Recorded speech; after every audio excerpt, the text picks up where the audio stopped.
அகிலமெங்கும் உள்ள தமிழ் நேயர்கள் அனைவருக்கும் பரம்பரை ஜோதிடர் உங்கள் மனோ பாலாஜியின் அன்பான வணக்கம்.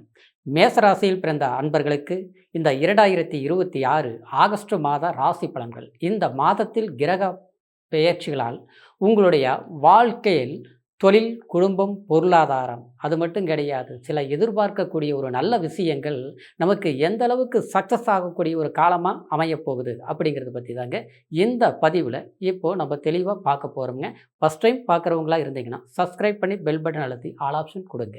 மேஷம், செவ்வாய் பகவானுடைய ஆதிக்கத்தில் பிறந்தவங்க. குணம் ஒரு எல்லாரையும் சார்ந்து வாழக்கூடிய ஒரு குணம் கொண்டவர்கள். அது மட்டும் கிடையாது, எந்த ஒரு விஷயத்தையும் எடுத்தாலும் அது கட் அண்ட் ரைட்டாக உடனுக்குடன் செய்து முடிக்கணும் அப்படிங்கிறதுல ஒரு ஆர்வமான நபர்கள் தான் இந்த மேசராசியில் பிறந்தவங்க. அதே சமயம் அடுத்தவங்க ஒரு சிறு தவறு செய்தால் கூட அது ஏற்றுக்கக்கூடிய மனநிலை நமக்கு இருக்காது. காரணம் என்னென்னா, நாம் சரியாக எதையும் நினைக்கக்கூடியவங்க மட்டும் கிடையாது, செயல்படுத்தக்கூடியவங்க. தவறுகள் செய்யக்கூடியவங்க கிடையாது. எப்படி வேணாலும் நம்ம எந்த விஷயத்தை வேணாலும் செய்யலாம் அப்படின்னு நினச்சி தவறுகள் பண்ணாதவர்களாக இருக்கிறதுனால மற்றவங்களுடைய குறைகளை சுட்டி காட்டக்கூடிய ஒரு திடமான குணம் கொண்டவர்கள். அதனால் தவறு செஞ்சவங்களை ஓப்பனாக தட்டி கேட்பீங்க. இதனாலேயே சில சங்கடங்கள் உங்களுக்கு ஏற்படுறது உண்டு. மனசில் ஒன்று வச்சுக்கிட்டு வெளியில் ஒன்று பேச தெரியாது. உண்மையான யதார்த்தமான குணம் கொண்டவர்களாக இருக்கிறதுனால சில பேர்கிட்ட நமக்கு அதனாலேயே சில சங்கடங்களும் சலிப்புகளும் ஏற்படுறது மட்டும் இல்லாமல் சில பிரிவுகளை கூட நம்ம சந்திச்சிடறோம். ஆனால் இந்த சூழ்நிலையில் இருக்கக்கூடிய உங்களுக்கு இந்த மாதத்தில் நவ கிரகங்களின் பெயர்ச்சிகளால் பொறுத்த வரைக்கும் இந்த ஆகஸ்ட் கடந்த கால மாதங்களில் நம்ம சில ஏற்ற தாழ்வுகள் இருந்திருந்தாலும் சில சிரமங்களை நம்ம கடந்து வந்திருந்தாலும் இந்த மாதத்தில் பொறுத்த வரைக்கும் உங்களுடைய ராசிக்கு 12ஆம் பாவகத்தில் சனி பகவான் அதாவது வக்ர நிலையில் சஞ்சாரம் பண்ண போகிறாருங்க. அதே சமயத்தில் அதாவது செவ்வாய் பகவான் உங்களுடைய ராசி நாதன் 3ஆம் இடத்தில் பயிற்சியாகி இந்த மாதம் முழுதாகவே அதாவது 3ஆம் உபஜயஸ்தானம் உயர்ச்சி ஸ்தானத்தில் சஞ்சாரம் பண்ண போகிறாருங்க. அதே சமயம் புதன் பகவான் உங்களுடைய ராசிக்கு அதாவது 3ஆம் இடத்தில் ஆட்சி நிலையிலிருந்து 4ஆம் இடத்திற்கு அதாவது 5ஆம் தேதி இந்த ஆகஸ்ட் 5ஆம் தேதி குருவோடு இணைய போகிறாருங்க. சூரியனும் குருவும் புதனும் இந்த 3 கிரகங்கள் இணைவில் உங்களுடைய ராசிக்கு 4ஆம் இடம் சுகஸ்தானத்தில் சஞ்சாரம் பண்ண போகிறாருங்க. அதே சமயத்தில் 5ஆம் பாவகத்தில் கேது இருக்கக்கூடிய ஒரு சூழ்நிலையிலும் அதே சமயம் 6ஆம் பாவகத்தில் உங்களுடைய 2ஆம் அதிபதியும் கலஸ்தர ஸ்தானாதிபதியும் சத்துரு ஸ்தானத்தில் நீச்ச நிலையில் பயணம் செய்ய போகிறாங்க. அப்போ இந்த நிலை இது ஒரு பெரும் மாற்றத்தை கொடுக்கக்கூடிய ஒரு காலமாக தான் இருக்குதுங்க. குறிப்பாக சொல்ல போனோம்னா உங்களுடைய மேசராசி அன்பர்களுக்கு பொறுத்த வரைக்கும் இது 1.5 வருட காலம் எடுத்த கடந்த காலத்தை பார்க்கும்போது சொல்லும்படி நமக்கு எடுத்தோம் ஒரு வேலையத்தை முடித்தோம் நாம் நினச்ச மாதிரி செயல்படுத்தி சந்தோஷமாக உட்கார்ந்துருக்கிறோம் அப்படின்னு சொல்கிறதுக்கு கொஞ்சம் முடியாத சூழ்நிலைகள் தடுமாறி பயணிச்சிட்ருக்கிறீங்க.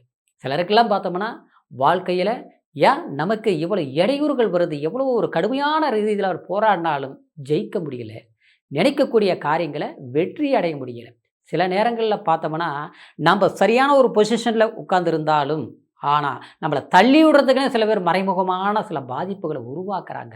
கண்ணுக்கு தெரிஞ்சும் எதுவுமே பேச முடியாமலையும் பேசுனா இன்னும் பிரச்சனை அதிகமாயிருமா அப்படிங்கிற ஒரு மன அழுத்தத்தினாலையும் எப்படி இருந்தாலும் பரவாயில்ல நம்மளுடைய கடமையை சரியாக செய்வோம் நினச்சி நம்ம பயணித்தாலும் ஆனால் நம்மளுடைய வேலையை சரியாக செயல்படுத்த முடியாத சில இடையூறுகள் உங்களை டிஸ்டர்பன்ஸ் பண்ணிகிட்ருக்கு. சரிங்களா? இதுக்கு காரணம் பார்த்தோம்னா 12ஆம் இடத்தில் இருந்த சனி தான் காரணம். 7.5 சனி, விரயச்சனி. பொருளாதாரம் பார்த்தோம்னா விரயங்கள், வரக்கூடிய பணம் 10ல் கடன் வாங்க வேண்டிய சூழ்நிலை நிர்பந்தமும் ஏற்படுது. சில நேரங்களில் கொடுத்த வாக்குறுதி கூட காப்பாற்ற முடியாத ஒரு நெருக்கடிகள். எல்லாத்தோட பார்த்தோம்னா நல்ல ஒத்துழைப்போட நெருக்கத்தில் இருந்த சில அன்பு பற்று கொண்ட சில நபர்கள் காயப்படுத்தி சங்கடப்படுத்தி இன்றைக்கி பிரிவுகளை சந்திக்கக்கூடிய ஒரு சூழ்நிலைகளும் மேசராசி அன்பர்கள் சந்திச்சிருப்பீங்க. ஆனால் இந்த சூழ்நிலையில் சனி பகவான் வக்ரமானதே நமக்கு ஒரு அற்புதமான விஷயம். அதை விட நமக்கு பாக்யாதிபதியான குரு பகவான் அதாவது 4ஆம் பாகம் சுகஸ்தானத்தில் அது சூரியனோட இணைவுல இருந்து இந்த மாதம் பயணிக்கக்கூடிய இந்த 17ஆம் தேதி வரைக்குமே பயணிக்கக்கூடிய ஒரு காலகட்டம். உண்மையிலேயே நாம் எந்த அளவுக்கு சில விஷயங்களை நம்மளால் செய்யவே முடியாதா, இது முடியாதா, இதை நம்ம சாதிக்க முடியுமா அப்படிங்கிற ஒரு பயத்தை கொடுத்ததோ அந்த பயம் போக்கி ஒரு சுமூகமான சில விஷயங்கள் நடக்கும். கண்டிப்பாக உயர்வான ஒரு பொசிஷனுக்கு நம்ம கொண்டுட்டு போகக்கூடிய சில வாய்ப்புகள் வரும். அதே சமயம் 2ஆம் தனஸ்தானாதிபதி ஆச்சுங்களா? தனஸ்தானாதிபதி சுக்கிரன் இல்லைங்களா? அதே சமயம் 7ஆம் அதிபதியும் அதே தான். அப்போது நீச்சம் அடைஞ்சிருக்கிறதுனால 6ஆம் பாவகத்தில் கொஞ்சம் பழக்கவழக்க ரீதியில கொஞ்சம் கவனமா இருக்கணும். அதே சமயம் நம்மளுடைய அதாவது ஒரு காதல், திருமணம் சார்ந்த விஷயம் கொண்டவர்கள் கண்டிப்பா நெருக்கத்தை அதிகமா நம்ம மனசுக்கு பட்ட வார்த்தைகள பேசுறத விட, அவங்களே நம்மள கோவப்படுத்தினாலும், சங்கடப்படுத்தக்கூடிய சில விஷயங்கள் சொன்னாலும், கண்டிப்பா நாம அத பொறுமையா, நிதானமா கேட்டு, அதை பதில் குடுக்கிறத விட, கொஞ்சம் பொறுமையா தள்ளி நிக்கிறது தான் கரெக்ட். சரிங்களா? அதே சமயம் அவங்க தவறே செய்தாலும், அது ஏன் அப்படின்னு கேட்டா கூட, இன்னும் சில பிரச்சனைகள் உருவாகக்கூடிய ஒரு வாய்ப்புகள் வரும் அப்படிங்கிற ஒரு காரணத்தினால, நாம்போ பொறுமைய கையாள்றதும், எந்த விஷயத்தையும் அதாவது அவங்க கிட்ட எடுத்து சொல்லக்கூடிய விஷயங்கள கொஞ்சம் தாமதப்படுத்தி சொல்றதும் சிறப்பா இருக்கும். பணம் சார்ந்த விஷயங்கள கூட கண்டிப்பா பணம் வரும். ஏன்னா, நீச்ச நிலையில் இருக்கிறதுனால, நம்மளுடைய பணம் அடுத்தவங்ககிட்ட சிக்கியிருக்கும். அது வராத பணமா கூட நம்ம கடந்த காலத்தில கேட்டு கேட்டு சலிச்சு போச்சு. ஆனா, நாம வாங்கின பக்கம் குடுத்தே ஆகணுமே! இது என்ன செய்றது? எப்படி இந்த பிரச்சனைய சமாளிக்கிறது? அப்படிங்கிற மாரி இந்த சிரமங்களான ஒரு சூழ்நிலையில, இந்த நேரத்தில வராத பணம் கூட வரக்கூடிய ஒரு வாய்ப்பு, எதிர்பாராத ஒரு பண வரவு கண்டிப்பா கிடைக்கும். அதே நேரத்தில விரயமும் அதிகமா ஆகக்கூடிய ஒரு சூழ்நிலை இருக்கு. அப்போ அந்த விரயம்ங்கிறது நாம்ப தேவையில்லாத செலவுகள செய்து அதைய கரைச்சுக்கிறத விட, தேவையான செலவுகள் செய்து நம்மளுடைய எதிர்காலத்துக்கு தேவையான அது நல்ல சுப செலவா செய்து முடிக்கிறது அது சிறப்பா இருக்கும். இன்னொரு ஒரு விஷயம் சொல்லப் போனோம்னா, உங்களுடைய ஜென்மாதிபதி செவ்வாய் பகவான் 3ஆம் பாவகத்தில அதாவது சஞ்சாரம் பண்ற போறாருங்க. அப்போ இந்த காலகட்டத்தில நம்மளுடைய எண்ணங்கள், பேச்சு, செயல்பாடு எல்லாமே நம்மளுடைய வேகத்தில தான் இருக்கணுமே தவிர பேச்சில இருக்கக்கூடாதுங்க. சரிங்களா? நம்மளுடைய சுற்று வட்டாரம், கூட பிறந்த சகோதரன், சகோதரிகள், உறவுமுறை அது மட்டும் கிடையாது. நண்பர்கள் வட்டாரம் இந்த சார்ந்தவர்கள்ட்ட முடிந்த வரைக்கும் இந்த ஆகஸ்ட் மாதம் பொறுத்தவரைக்கும் அதிகமான நெருக்கத்தை காட்டுறத விடாம கொஞ்சம் விலகி இருந்து, அதாவது நம்மளுடைய வேலையை மட்டும் நம்ம சரியான ஒரு கவனத்துக்கு கொண்டுட்டு போகும்போது, ஒரு சிறப்பான ஒரு நம்மளுடைய இந்த மாதம் நமக்கு நல்லா போச்சு. இந்த மாதத்தில ஒரு நல்ல விஷயங்கள் நமக்கு திருப்திகரமா செய்தோம் அப்படிங்கிற ஒரு திருப்தி கண்டிப்பா கிடைக்கும். இன்னும் சிலருக்கு பார்த்தோம்னா, அதாவது வேலை இல்லாமல் இருந்த வேலை பறி போயிருச்சு. வேலையில சம்மந்தமே இல்லாம, இந்த இடத்துல இல்ல வேலை செய்ய முடியல. இடம் மாத்தியே ஆகணுமாட்ருக்குது. இங்க இருந்தோம்னா பிரச்சனைகள் ஆயிருமாட்ருக்குது. தேவையில்லாத நம்ம மேல பழி பங்கங்கள் உருவாகிட்டு இருக்குது. அப்படின்னு நெனச்சு, அடுத்த கட்ட ஒரு முயற்சிகளுக்கு எடுத்தவங்களுக்கு இதுவரைக்கும் அமையல அப்படிங்கிறவங்களுக்கு, கண்டிப்பா சூரிய பகவான் அதாவது உங்களுக்கு 5ஆம் பாவகாதிபதி, அதாவது 4ஆம் இடத்தில் இந்த 17ஆம் தேதி வரைக்கும் அதாவது பார்த்தோம்னா 4ஆம் இடத்துல குருவோட இருக்கிறதுனால, நிச்சயமா இந்த நேரத்தில நீங்க எதிர்பார்க்கக்கூடிய சில விஷயங்கள் உங்களுக்கு சாதகமா முடியக்கூடிய ஒரு வாய்ப்புகள் இருக்கும். அது எப்படி இருக்கும்னா, ஒரு வெளியூர் போகக்கூடியவங்களுக்கு, ஒரு ட்ரான்ஸ்ஃபர் எதிர்பார்க்கக்கூடியவங்களுக்கு, வெளிநாடு போய் அங்கே வேலை சிறப்பா அமையல அப்படின்னு நினைச்சிட்டு இருக்கக்கூடியவங்களுக்கும், கண்டிப்பா ஒரு நல்ல மாற்றங்கள் ஏற்படுத்தும். அந்த 17ஆம் தேதிக்கு பிறகு பார்த்தோம்னா, பாக்கியஸ்தானத்திலேயே அதாவது பூர்வ புண்ணிய ஸ்தானத்திலேயே இந்த சூரிய பகவான் சஞ்சாரம் பண்ணக்கூடிய இந்த காலகட்டம் உங்களுக்கு நிச்சயமா அதாவது ஒரு மனசுக்கு திருப்திகரமான சில விஷயங்களை உங்களுக்கு அமையக்கூடிய ஒரு காலகட்டமாக இருக்குங்க. குலதெய்வத்துடைய வழிபாடு செய்யுங்க. அதாவது இந்த ஆகஸ்ட் மாதம் 17ஆம் தேதிக்கு பிறகு சிலருக்கு பார்த்தோம்னா குழந்தைகள்னாலையும் அதே நேரத்தில் கணவன் மனைவி சம்பந்தப்பட்ட சில சுமூகமான சில சங்கடங்கள்னாலையும் நிம்மதி இழந்தவங்களுக்கு கண்டிப்பா ஒரு உங்கள உணர்வுகள மதிக்கக்கூடிய அளவுக்கும், உங்களுடைய உண்மையான அன்பு என்னன்னு அவங்க புரிஞ்சுக்கக்கூடிய சில வாய்ப்புகளும் கண்டிப்பா இந்த சூரிய பகவான் 5ஆம் பாவகத்தில் பயிற்சியாகி ஆட்சி பலம் பெறும்போது உங்களுக்கு அமையும். ஒரு விதத்தில பார்க்கும்போது 4ஆம் இடத்துல குரு பகவான் உச்ச நிலையில் இருப்பாரு. 5ஆம் பாவகத்தில பார்த்தோம்னா சூரியன் ஆட்சி நிலையில் இருப்பாரு.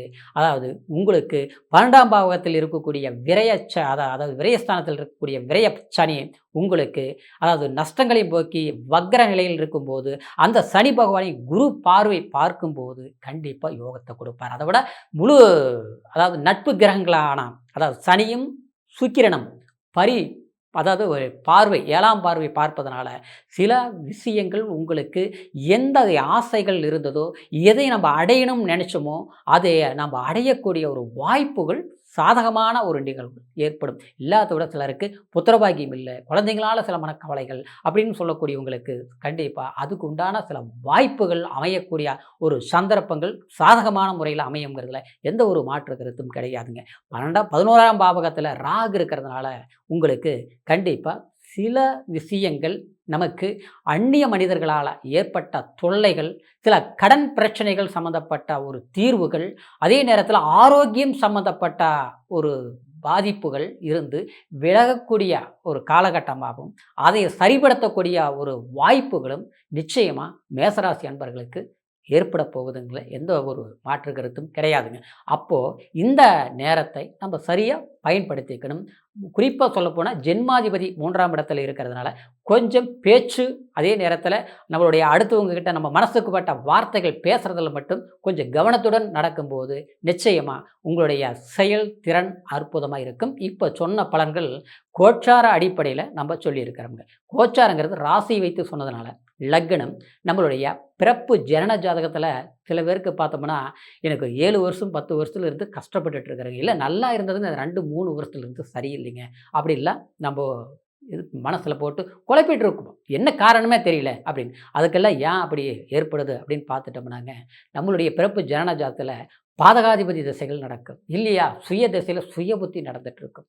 அதே சமயத்தில் நமக்கு அதாவது ஒரு பாதகம் சொல்ல போனோம்னா, அதாவது சில ராகு திசை, கேது திசை, அது வந்து சுபஸ்தானத்தில், அதாவது ஒரு மூல திரிகோணத்தில், கேந்திர ஸ்தானங்களில், ஒரு பலம் பெற்ற ஸ்தானங்களில் கெடு பலன்களை அப்படின்னா ஒரு கிரகம், அதாவது பாவ கிரகங்கள் பார்வை பெற்று அந்த திசைகள் வரும்போது சம்மந்தமில்லாமல் சில கோளாறுகள் நடக்கும். அப்போ நம்ம எடுத்த காரியங்கள் கைகூடுறதில்லை, தேவையில்லாத சில பிரச்சனைகள் ஏற்படுறது. அதெல்லாம் பிறப்பு ஜனன ஜாதகத்தான் முழுமையான பலன்களை நம்ம தெரிஞ்சுக்க முடியும். அப்படிங்கிற ஒரு காரணத்தினால உங்களுடைய ஜாதகத்தையும் ஒரு முறை பார்த்துக்குங்க.